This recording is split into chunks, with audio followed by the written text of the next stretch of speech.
Air quality ఇండెక్స్లో దేశ రాజధాని Delhi danger స్టేజ్లోకి వెళ్ళింది. ఇప్పుడు హైదరాబాద్లోనూ ఎయిర్ క్వాలిటీ పూర్ లెవెల్కి చేరుతుంది. హైదరాబాద్ సిటీలో పొల్యూషన్కు కారణమేంటి?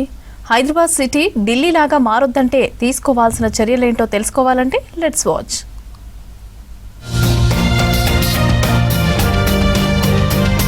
దేశ రాజధాని ఢిల్లీలో గాలి కాలుష్యం అతలాకుతలమవుతుంది.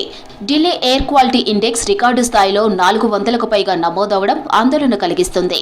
ఇక ఢిల్లీలో పొల్యూషన్ తగ్గించడానికి వాహనాలకు పొల్యూషన్ సర్టిఫికేట్ లేకపోతే నో పెట్రోల్ రూల్ను అమలు చేస్తుంది అక్కడి ప్రభుత్వం. అయితే ఇప్పుడు ఢిల్లీ కాలుష్యాన్ని ఇతర మెట్రో సిటీస్ ఉదాహరణగా తీసుకోవాలని సూచిస్తున్నారు పర్యావరణవేత్తలు. భారత్లోని మెట్రో సిటీస్తో పోలిస్తే హైదరాబాద్లో ఎయిర్ పొల్యూషన్ బెటర్గానే ఉంటుంది. నివాసయోగ్యమైన ఎయిర్ క్వాలిటీ హైదరాబాద్ సొంతం. కానీ కొన్ని ప్రాంతాల్లో ఎయిర్ క్వాలిటీ చాలా పూర్గా ఉంటుంది. సాధారణంగా ఎయిర్ క్వాలిటీ లెవెల్ 70 కంటే తక్కువగా ఉంటే మంచిది. కానీ సిటీలో ఏఐక్యూ లెవెల్ 170 నుంచి 240 పైనే నమోదవుతుంది. హైదరాబాద్లోని Khairatabad, Begumpet, Panjagutta, Kukatpally, zoo park, Kondapur, hitech city, Uppal, LB Nagar, Patan Cheruvu ప్రాంతాల్లో కాలుష్యం ఎక్కువగా ఉంది. ఈ ప్రాంతంలో ట్రాఫిక్ ఎక్కువగా ఉండటమే ప్రధాన కారణమంటున్నారు పర్యావరణవేత్తలు. ఉదయం 8 నుంచి 12 గంటల వరకు, సాయంత్రం 5 నుంచి 8 గంటల మధ్యలో ఎయిర్ క్వాలిటీ తగ్గుతోందన్నారు. ఈ ప్రాంతాల్లో ఏఐక్యూ 140 పైనే నమోదవుతోంది. మనం ఢిల్లీ నగరం చూసి దాన్ని అబ్బో అనుకుంటున్నాం, కానీ ఢిల్లీ కంటే ఎక్కువ ఇక్కడ హైదరాబాద్ నగరంలో ఈ వాహన కాలుష్యము, కన్స్ట్రక్షన్ నుంచి వచ్చే కాలుష్యము, ఇంకా ఇతర ప్రమాదకర వాయువులు మనకు హైదరాబాద్ నగరంలో కనపడుతున్నాయి.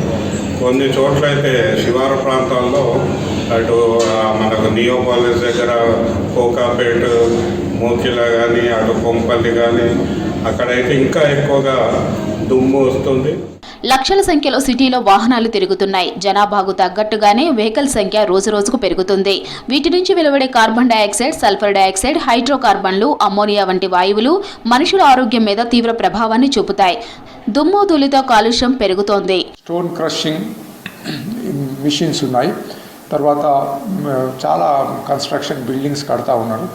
దీంతో పొల్యూషన్ అవుతుంది. ఇంకోటి, రోడ్లు బాగాలేవు హైదరాబాద్లో. మన వర్షాల తర్వాత చాలా డ్యామేజ్ అయింది.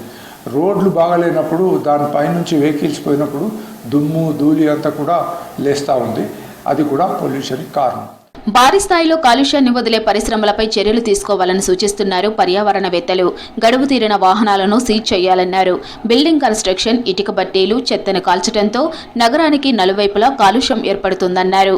హైదరాబాద్ మాస్టర్ ప్లాన్లోనే మనం నివారణ చర్యలు పెట్టుకుంటే చాలా మంచిది.